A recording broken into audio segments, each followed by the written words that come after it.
প্রিয় ভিউয়ার্স, আজকে আপনাদেরকে দেখাবো আমরা যে শার্ট প্যান্ট ব্লেজার যা পরি এগুলো কিভাবে তৈরি হয়।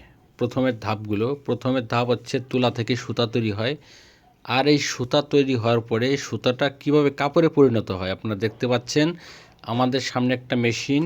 এই মেশিনটা হচ্ছে বলা হয় টেক্সটাইল মেশিন। এখানে সুতা থেকে কাপড় তৈরি হয়। প্রথম সাদা ফ্যাব্রিক্স তৈরি হয়, সাদা কাপড়টা তৈরি হয়, তারপরে সেটাকে কালার করে আমরা এটাকে রঙে পরিণত দিয়ে বিভিন্ন আকৃতি প্রদান করি।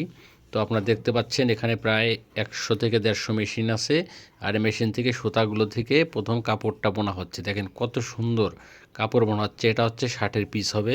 এই কাপড়টা দিয়ে আপনার যে শার্টের পিসগুলো সচরাচর আপনারা ইউজ করে থাকেন বা পরিধান করে থাকেন সেই শার্টের পিসগুলো এটা দিয়ে তৈরি হবে। আপনারা দেখতে পাচ্ছেন প্রতিটা সুতা বুনতে একটা কারিগরের কতটা কষ্ট হয়, কতটা পরিশ্রম করতে হয়। আপনার সেই কাপড়টা পরেন, অনেক দামি কাপড় হিসেবে পরেন। এটা অনেক সুন্দর একটা কাপড় তৈরি হবে এখানে আপনারা দেখতে পাচ্ছেন। এই মেশিনটা থেকে অনেক সুন্দর কাপড় বের হবে এবং কাপড়টা বোনার দেখেন কতটা মানে কষ্টদায়ক। এই যে একটা ভাই, এই ভাইটা এই মেশিনটা পরিচালনা করেন এবং মেশিনটা চালান।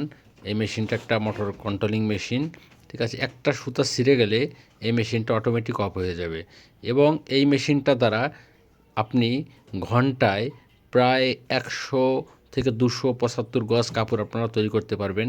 এখানে গজ প্রতি টাকা প্রদান করা হয়। এই ভাইটা যে দাঁড়িয়ে আছে, যে কারিগর দাঁড়িয়ে আছে, এ কত গজ সারাদিনে তৈরি করলো। কেউ সারাদিনে 500, 700, 800 বা 1000 টাকা বা 1500 টাকা তৈরি করতে পারেন।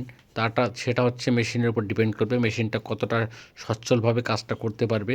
দেখেন একটা সুতো ছিঁড়ে গেছে, অটোমেটিক মেশিনটা অফ হয়ে গেছে। এখন এই ভাইটা কি করছে, সেই সুতোটা কোথা থেকে ছিঁড়েছে বের করে ওটার সাথে আরেকটা সুতা জয়েন্ট দিয়ে আবার সেই সুইয়ের ভিতরে দেখেন সুইগুলো কতটা মানে সূক্ষ্ম, অনেক সূক্ষ্ম সুইগুলো। এই সূক্ষ্ম সুইয়ের ভিতরে এই কাপড়ের একটা সুতা ছিঁড়ে গেছে, এই সুতাটা সূক্ষ্ম সুইয়ের ভিতরে গেঁথে দিচ্ছে। গেঁথে দেওয়ার পরে সুইটা ওকে আমার আবার সে জায়গায় বসিয়ে দিচ্ছে। দেখতে পাচ্ছেন যে এরপর হচ্ছে সুইটা আবার একটা এই ফাঁকা দিয়ে বের করে টেনে আনতেছে। এনে দেওয়ার সাথে সাথে আবার অটোমেটিকলি মেশিনটা চালু হয়ে যাবে। তাহলে বুঝতে পারছেন যে এক গজ মানে আপনারা এক গজ কাপড় তৈরি করতে কতটা কষ্ট করতে হয়, সারা দিন পরিশ্রম করতে হয়। এবং এই যে ডাস্ট মানে সুতার যে ডাস্ট, এই ডাস্টটা নাকের ভিতরে গেলে ফুসফুসে অনেক ক্ষতি হয়। আপনারা তো বুঝতে পারেন না একজন শ্রমিকের কতটা কষ্ট। ওই সুতাটা ওই কাপড়টা তৈরি করার পর কাপড়টা রোল হয়ে এখানে আসবে। মানে এখানে হচ্ছে গজ মাপা হচ্ছে, আপনি কত গজ কাপড় তৈরি করেছেন, একজন ব্যক্তি কত গজ কাপড় তৈরি করেছে তার গজটা মাপা হবে।